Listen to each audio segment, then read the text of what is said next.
Hey everybody, it's Pete Carmasino here at Chaikin Analytics. This is our halftime show here on StockCharts TV.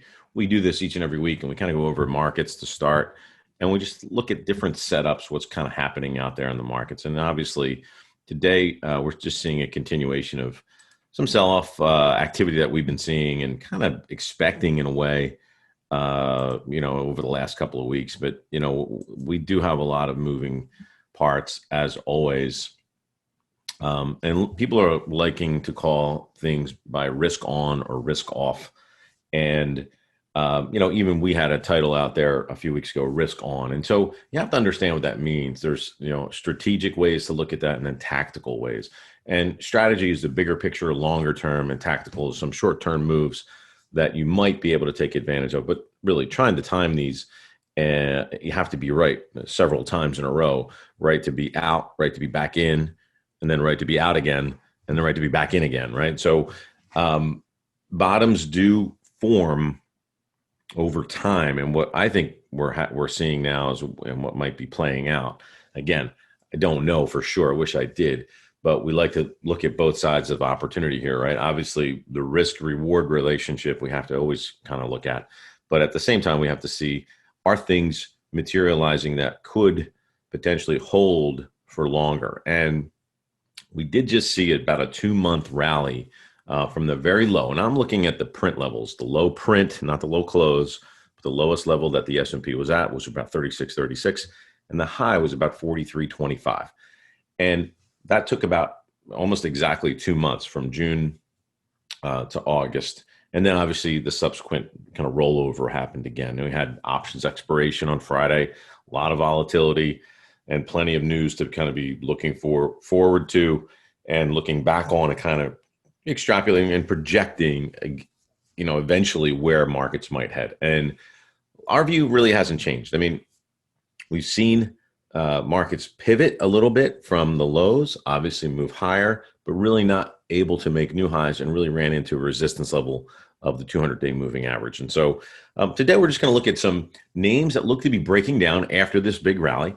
And those would be names you might want to avoid, or even, take tactical measures. Again, tactical measures, short-term protection could be a put strategy, could be something that's in your risk tolerance, that's in your ability and your capability and your willingness, right? Because risk really is two things. It's, are you capable of taking the risk, and are you willing to? And that's really what markets are about. You always have to assess the downside. The upside will take care of itself. Once it gets through these cycles of bear market rallies, and then obviously either testing the lows or breaking the lows or capitulating, whatever word you want to use to identify it or define it. Once that's all done, go look at a chart of long-term S&P or any NASDAQ or any type of Dow chart.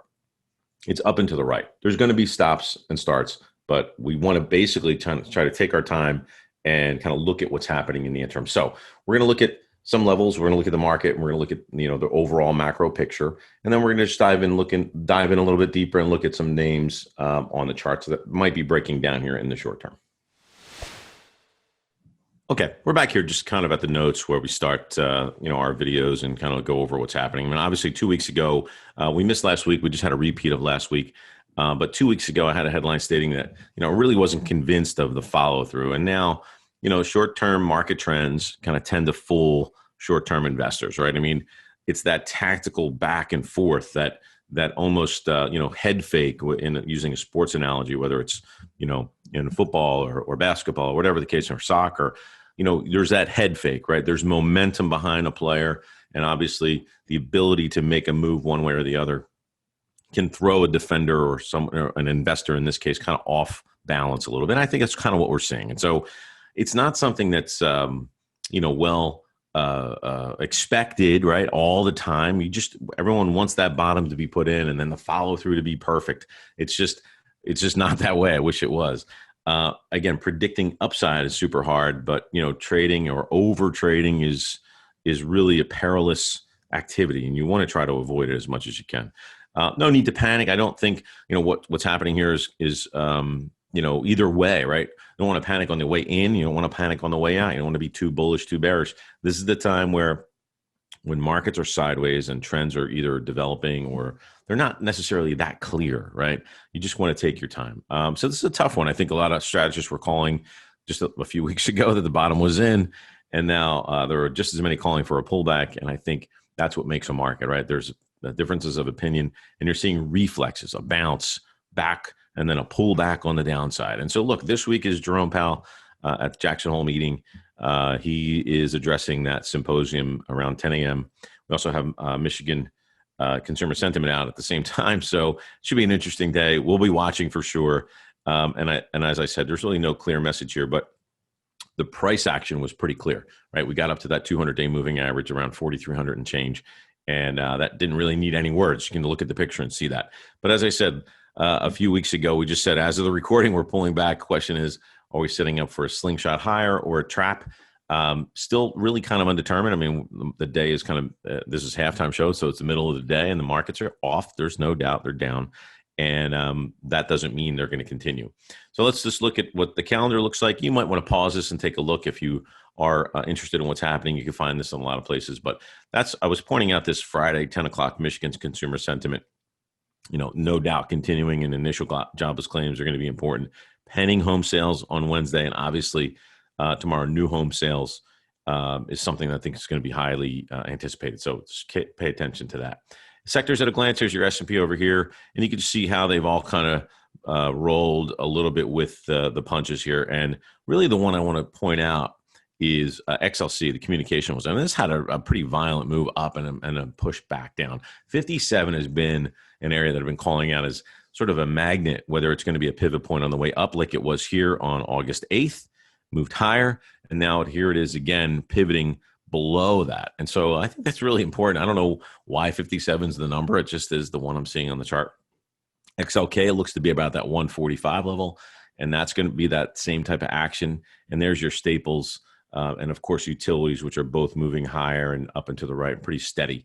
The March chart here from March 7th was the original chart we started to build on this head and shoulders area.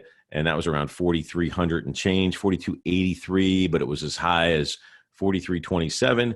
And look what happened. We came all the way back to that level again, that neckline, that original neckline that I drew. So some people told me I should have been using 4,100. I guess it just depends on where the market likes to be at any particular time. So it went back to 4,300. That was the original chart that we had and kind of rolled over. And so I'm still looking at this 34.20 as really that roughly 30% drawdown. I don't know, 34.20 is being used just because it's sort of a projection from the 4,100 level down as far as it went above. And so that's kind of how I built it.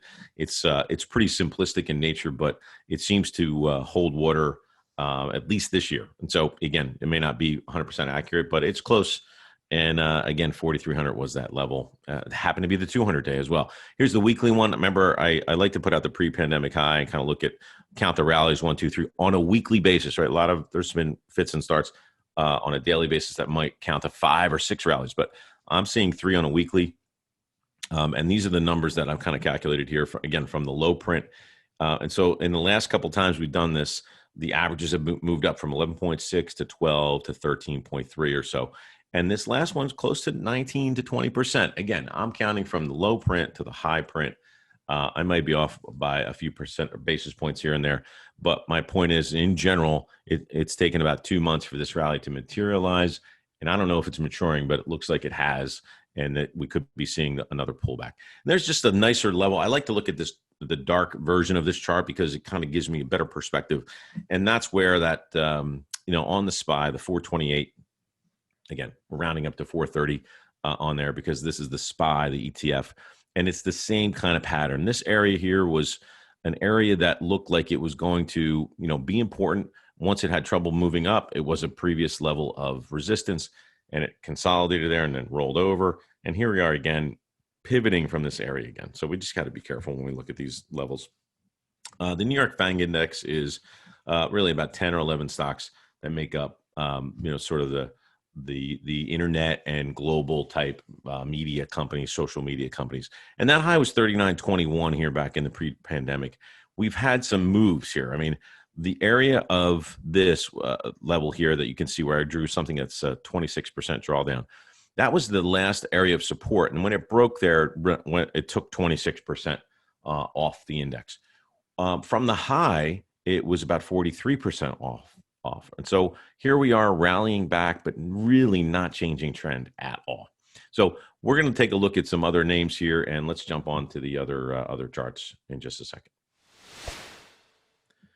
All right, we've got a few minutes left here. I'm going to look at some names here that look to be just either continuing trend or changing trend. They've had pushes higher and subsequent rollovers here, like Shopify.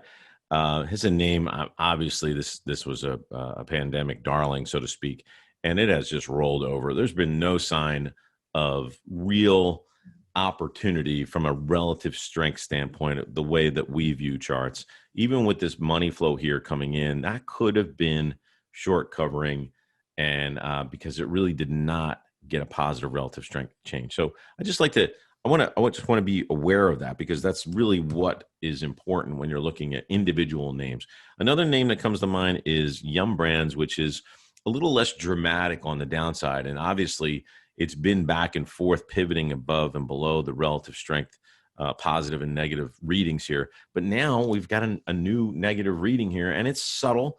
And yet the price action was consolidating while the relative strength was breaking. Because why? The general market was doing a little bit better there for a few months. Remember, I said 2 months on this rally.